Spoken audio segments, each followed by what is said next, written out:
In this video, we will be describing the process of mitosis.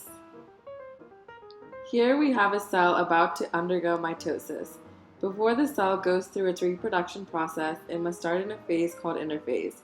Interphase is split into three main events: G1, which is cell growth, S, which is DNA replication, and lastly G2, which is the second cell growth phase. In a typical human cell, G1 lasts about 11 hours, S lasts around 8 hours, and G2 for about 4 hours. After interphase, mitosis will occur. Mitosis has 4 steps. They are prophase, metaphase, anaphase, and telophase. The cell is now in prophase. During prophase, the cell begins to break down structures while building others. The chromosomes condense and the mitotic spindle forms. The mitotic spindles are made of microtubules. The microtubules will organize the chromosomes and the spindles grow between the centrosomes. The nucleolus disappears. Late prophase, also known as prometaphase, occurs next. The nuclear envelope breaks down and the chromosomes finish condensing. The mitotic spindles grow more and attach to the chromosomes.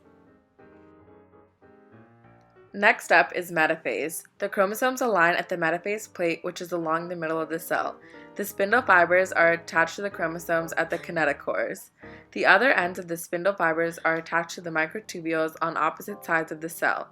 Before anaphase, a spindle checkpoint occurs. The cell checks to make sure all the chromosomes are aligned on the metaphase plate and that the kinetochores are properly attached to the microtubules. After metaphase is anaphase. During this phase, the chromosomes are pulled away from each other as the spindle fibers are attached to the centromeres. The sister chromatids start to get pulled apart to opposite poles of the cell. They are now their own chromosomes.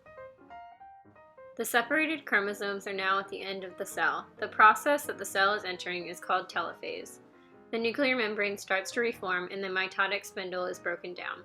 2 new nuclei form for each of the new daughter cells. The nucleoli reappear as well.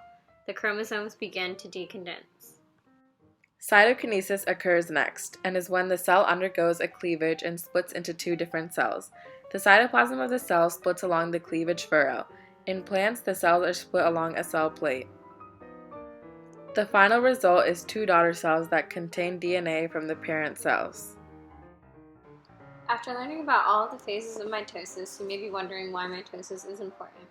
Mitosis is fundamental for the survival of organisms and results in 2 daughter cells that are identical to the parent cell. This is important for the growth and development of an organism. Mitosis is also the reason that we can heal wounds when we are hurt due to new cells being produced. Errors can also occur during mitosis. They can occur during any phase, but are most common during metaphase.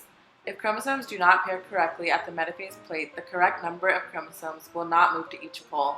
There are also checkpoints during interphase that ensure DNA replication and damage repair are completed correctly, and errors can result if the checkpoints do not catch the mistakes. Lastly, errors can also occur during cytokinesis. Major issues can be caused if mitosis is not completed correctly. One of the most commonly known issues is cancer, which occurs when mitosis occurs uncontrollably and too many cells are produced. Tetraploidy can also result, which is when the daughter cells do not separate during cytokinesis. This causes one cell with twice the normal number of chromosomes.